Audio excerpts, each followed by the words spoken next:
People see Afghan saffron, they're able to think, here is a very high quality luxury product that is not just coming out of this nation, but is really helping to rewrite and to write a new story for this nation. Welcome to Mindful Businesses, presented by Sarani, and I'm your host, Vidya Iyer. In our podcast, we bring to you brands which are mindful in their practices and processes. A mindful business adopts and employs sustainable social, economic, and environmental practices.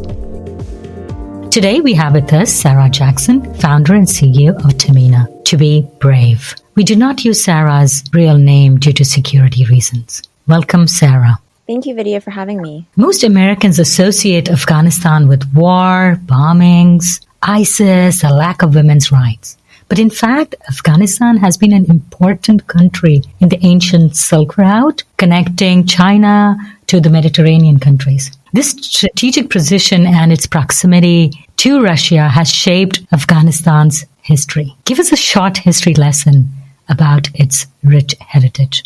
Yeah, I think it's interesting for a lot of Americans because Afghanistan really only enters our kind of mental scape and mental history starting with 9/11.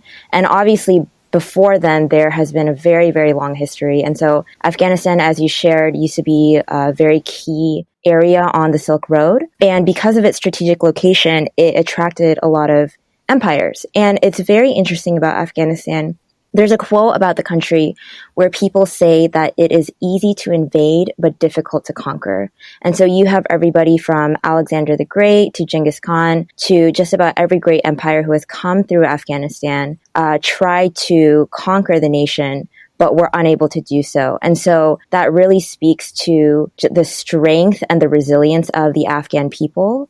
And when we enter slightly more modern history of the 1900s, up to the time that Afghanistan entered war, which was before the 1970s, it was actually called the Paris of Central Asia. And so if you look at pictures from Afghanistan in the 1950s and the 1960s, it will just be very fascinating to what we have as Westerners in our mind of what Afghanistan is. There were women going to school and they were wearing miniskirts. There was this rich culture and rich history that was in the Afghan people. I even remember actually seeing this there was an article in Vogue in the 1950s, and it was highlighting a fashion designer who came from Afghanistan. And so it's interesting because there's so much more than meets the eye for this nation. There's such a heritage of so much beauty and so much culture. And it is sad that people don't know that, but I think the more that we're willing to look, the deeper that we're willing to investigate and research, it's very easily found. Talk about how the British and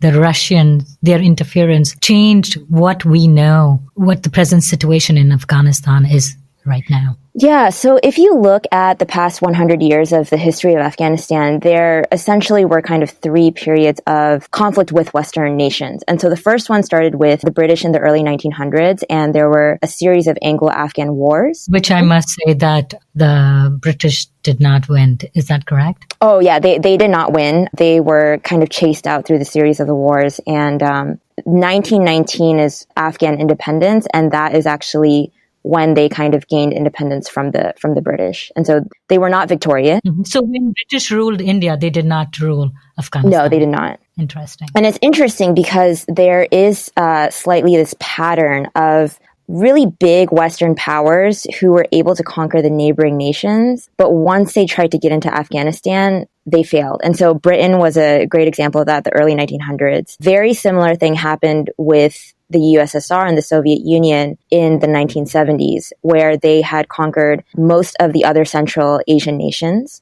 And Afghanistan was the last place that they tried to go into. And it's really fascinating what happened with the Soviet Union in the 1970s and 1980s, because Afghanistan ultimately became their equivalent of the Vietnam War. They tried to go in, they tried to conquer, they were unable to do so, but it was actually the kind of sucking out of resources and all of that eventually contributed to the collapse of the Soviet Union. And so just a really fascinating place in terms of how resistant the people have been to outside invaders and outside empires. And then as we have seen more recently, the U.S. has come into Afghanistan starting in 2001. There was monarchy in Afghanistan prior to 1919. Yeah, actually up to the period of the USSR, there were kings in Afghanistan. And so the last king, I don't know the exact year, but he was ruling all the way up till it became the Democratic Republic and became like a communist government. And so now the situation in Afghanistan is they have a democratically elected president, Ashraf Ghani. Yes. How is everyday life in Afghanistan now? Yeah, that's a really great question. Some people, they imagine that I'm living out in an active battlefield, like in the trenches, which, obviously is not true. So how often do you have to go back there? I live there. I live there full time. Okay. Yeah, so I'm based out in Afghanistan. And so it's interesting because on one hand, you have very normal life. You have kids who are going to school, adults who are going to work and to their jobs every day, and people just trying to have a normal semblance of life in the midst of war. However, depending on where you are, you might also have bombs every week in your city, or you might have high rates of crime, or you might have your village that is, oppressed by insurgent groups. And it's, in one sense, you do have normal life, yet in another sense, it's very much a place of war. And as I shared with the history, Afghanistan has actually been in war nonstop for more than 40 years. And so it's really fascinating just interacting with the people of Afghanistan, because you have entire generations of people who have never seen peace in their life. And they don't know what it's like to live in a nation of peace. They don't know what it's like to live a life of peace. When I think about Afghanistan, I'm thinking about Kite Runner, Swallows of Kabul, and those sort of books and some other movies that I've seen, and just women in hijabs skirting away in the dark. I'm sure that's not the case all over Afghanistan.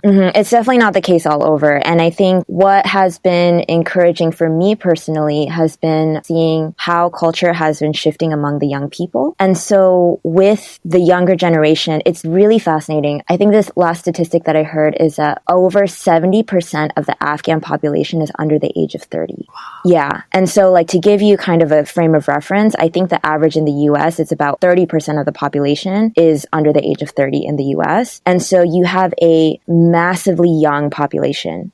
And you have this massively young population, which has never seen peace. They have never seen peace, but I think one thing that is really encouraging about this young generation is that compared to their parents, they have at least seen a little bit more stability in their life. It's like they might have really young memories of the Taliban regime, but they might not have been alive during the Civil War. I've heard horrible, horrible stories of that Civil War. And so you have a generation where they're young and they have hope in their life. And what's been really fascinating to observe is that these young people now have access to Facebook. A lot of them are on Instagram. And so in a way that a lot of their parents were unable to see, they're seeing what's happening around the world. And they're seeing, what does a coffee shop look like outside?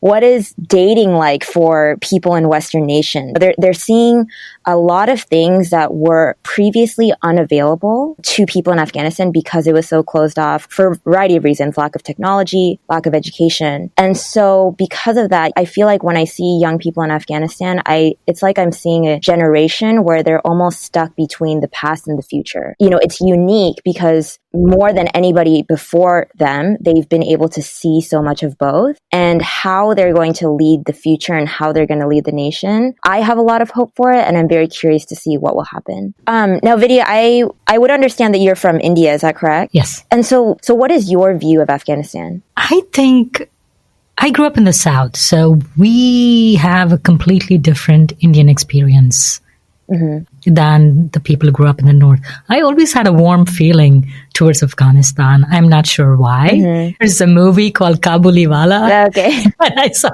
there was this fruit vendor who came from Kabul who was very warm and kind to a child. So I think I have that memory of Afghanistan.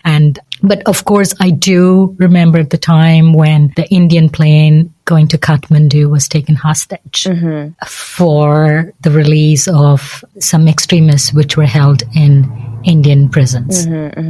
I do remember that was probably 98 or so, 98, 99, I remember. Yeah. So that was a very, very difficult time for India. And I was in India at that time. And I think it was a difficult time in terms of India and Afghanistan's relationship.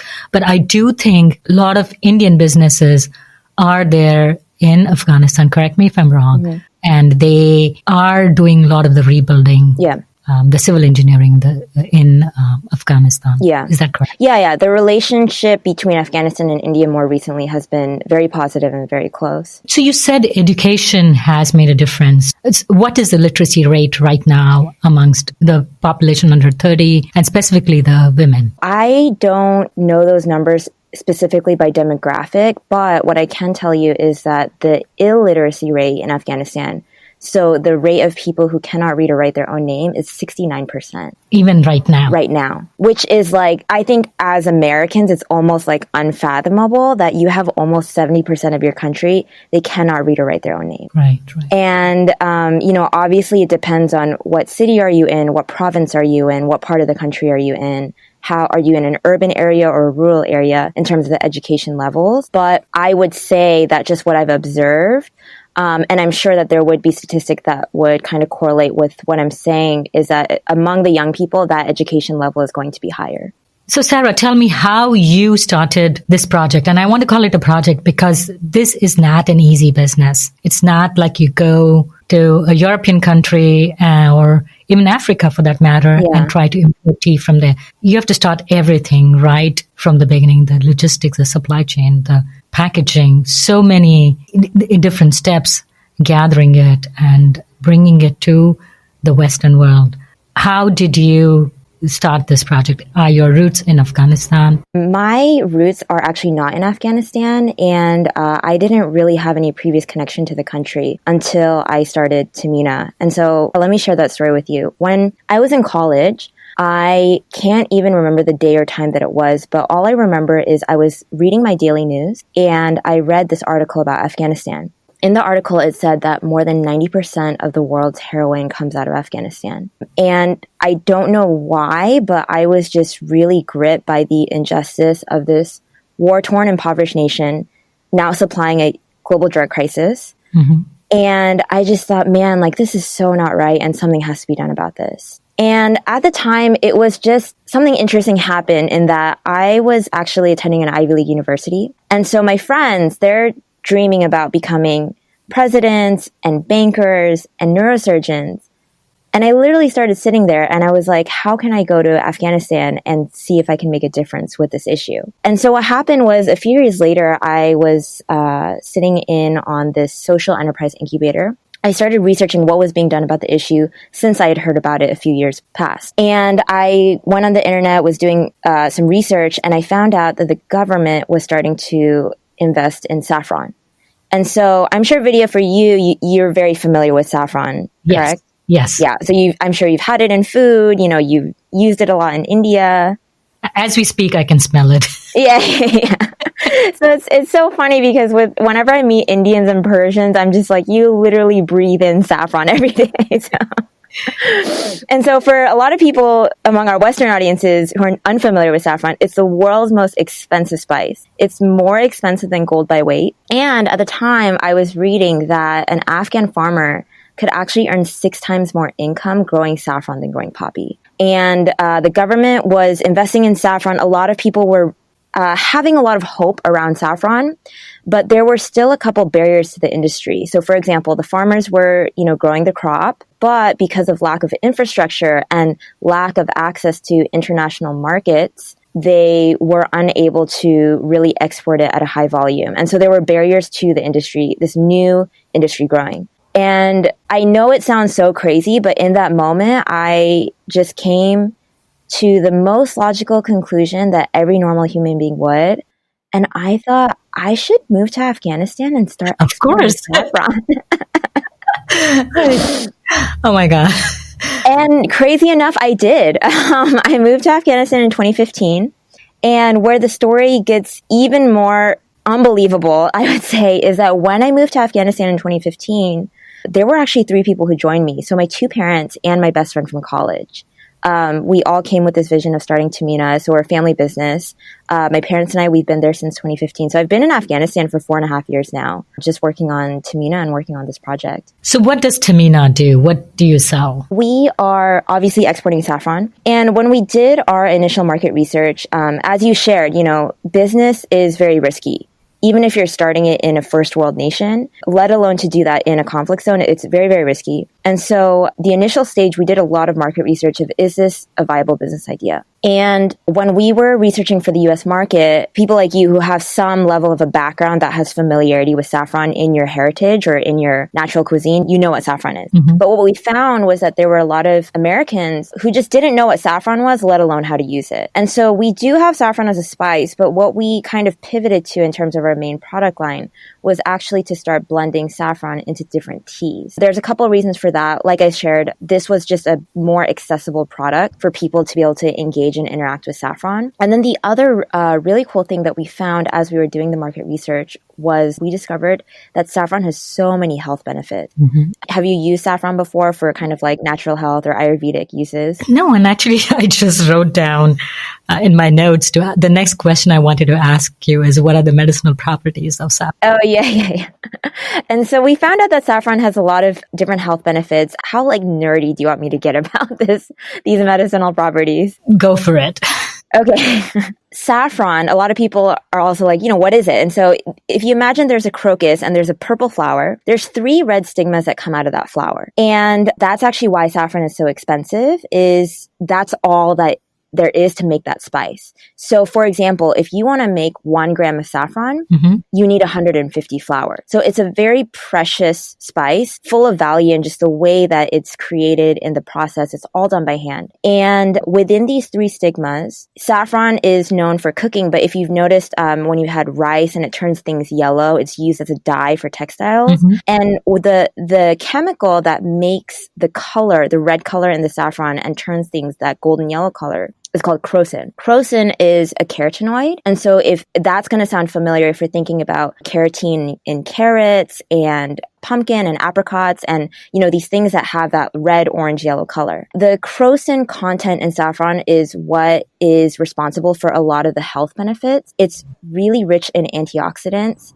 It's really rich in what we call free radical scavengers, which medical people or nutrition people will know what that is. And it's just so fascinating because there are so many different ailments that saffron can help in. So some of those are depression and anxiety. There are actually clinical studies of some people using saffron in place of antidepressants and it having very similar efficacy. So it's just so fascinating. Really great for insomnia and high blood pressure, really great for eye health, really great for PMS and sexual dysfunction. It's really good for your skin in terms of the antioxidants and the anti-aging properties. And so just has numerous health benefits. I remember drinking warm milk with saffron and pistachio and cardamom ground just before bedtime. Mm-hmm. I guess that's how we were able to get a peaceful sleep at night. Yeah. And, there's even some people when they're drinking our tea and they feel like the effects of saffron where they might have previously been stressed or very anxious, but by drinking our tea, they feel calmer and they feel like their nerves have been soothed. Saffron in tea is your innovation. It's not traditional Afghan.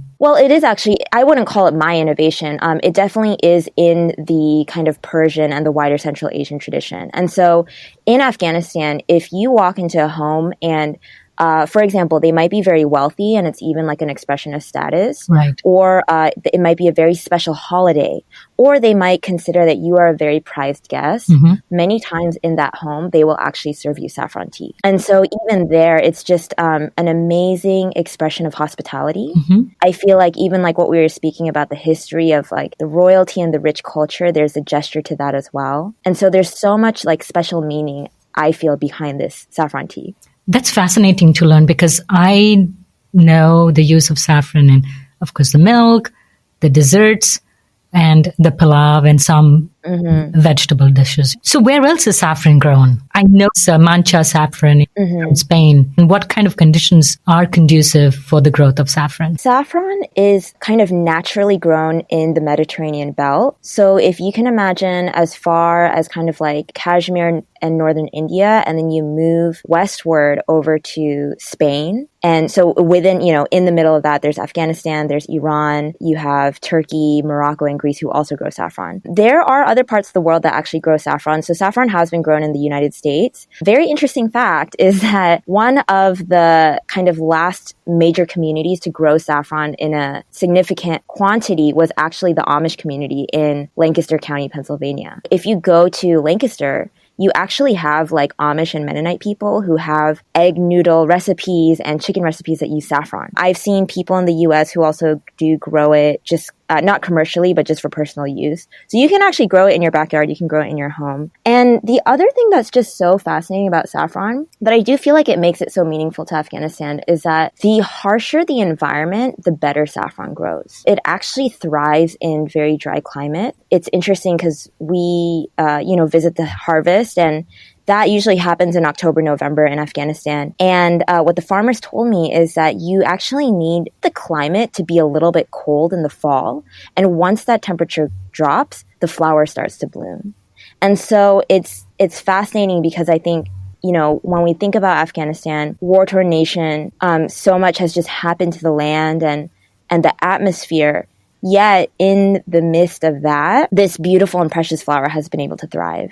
And I do really feel like it's almost like a symbol to me of what this can mean for the nation, not just agriculturally and, not just in terms of the soil and the cultivation, but really in terms of how this nation is going to move forward. So are the fields sustainable? Do they use traditional methods? Do they use chemical fertilizers, pesticides? Are they organically grown, or is that a completely different segment of saffron? Yeah, I remember I was speaking to another foreigner who had come, and he had some experience in agriculture, and he it wasn't like a literal statement, but it was just an expression. But he was like, Afghanistan has the last natural lands on this earth. And so he actually came from China, where he was telling me that, all kinds of chemical fertilizers to use, all kinds of unnatural farming methods. And with Afghanistan, you might be able to find some fertilizers here and there, but you actually still have the vast majority of farmers who are using very, very traditional, like thousands-year-old farming methods. And all of those methods are organic. And so,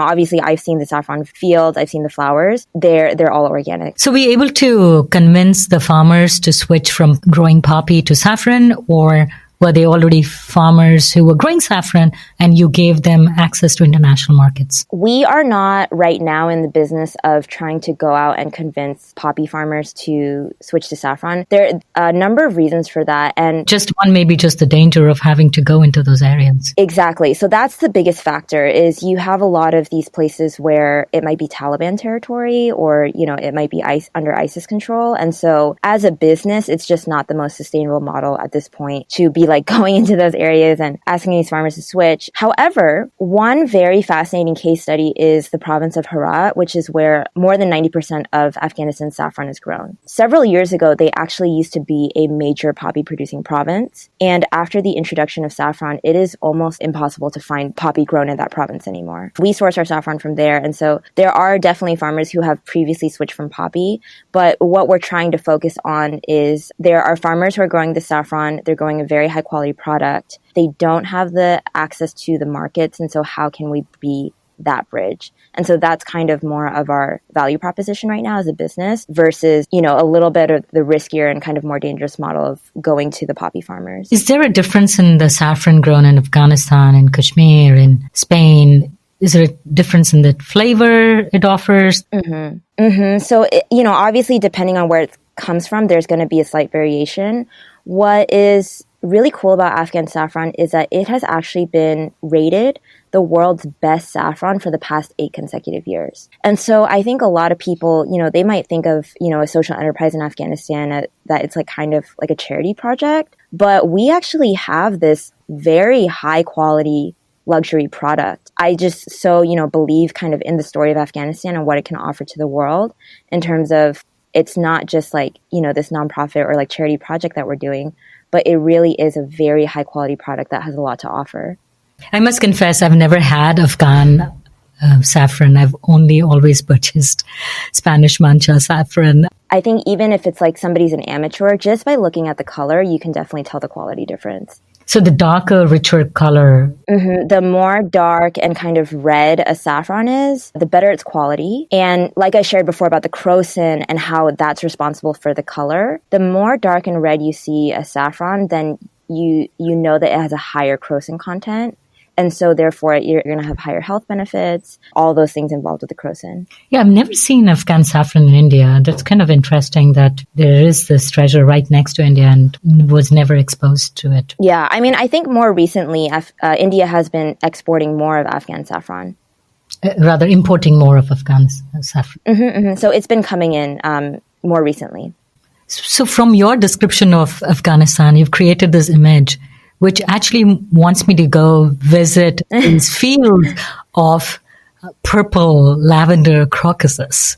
Mm-hmm. It had such a rich history. Talk about the Buddhism. What is important is to give people an option. By opening the international markets for your farmers, other farmers will very quickly learn from it and say, hey, I'm going to make more money this way, and it's legal. With everybody who's involved in the Afghan saffron industry, we all want to be part of a national narrative to show people, look, here's another choice. And what I really foresee happening in the industry is that we would also help to really be building a national brand for Afghan saffron. Like you shared, a lot of people, they might not necessarily know what is the difference between Indian or Spanish, or a lot of people have never even tried Afghan saffron because it's such a new industry. But we really hope that every company who's involved, like not just Tahmina, but everybody who's involved in this Afghan saffron industry, we would be able to contribute to the brand that when people see Afghan saffron, they're able to think, here is a very high quality luxury product that is not just coming out of this nation, but is really helping to rewrite and to write a new story for this nation. So do you speak Farsi? I do. So you learned after you went there, or you learned during your school and went back? When we first moved there, I did language school for 6 months full time. And so that's how I learned. So what does Tahmina mean in Farsi? Yeah, so the name Tahmina, it's a Persian girl's name. And so you might have a friend who's named Tahmina. It's a very common name. It's like the equivalent of Jessica or, just any other girl's name.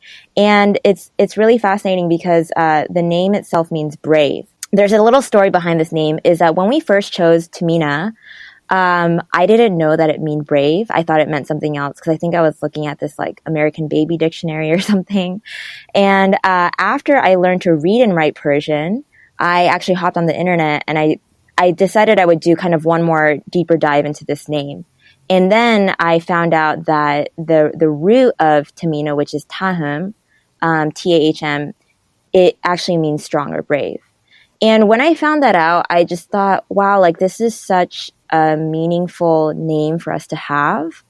And, our motto is to be brave. And so our hope is that we would not only help the farmers and women of Afghanistan have courage in their own lives, but that through the story that we're sharing, we would also be able to help inspire courage in our consumers who are drinking our tea. Thank you, Sarah, for coming on Mindful Businesses. And thank you for all the work that you do in Afghanistan. Yeah, it was such a pleasure. And, I have to say, I really appreciate your questions. I feel like not many people are asking about the history or these kinds of things. And so really great conversation to have with you. Thank you so much. Same here. If you're a creator of a mindful brand or would like to recommend a mindful brand to be featured on our show, send us a message on our Facebook or Instagram page. We recorded this podcast at Q1067 in Lafayette, Indiana. Tatum Gale composed the music for this podcast. This is Vidya Iyer from Mindful Businesses.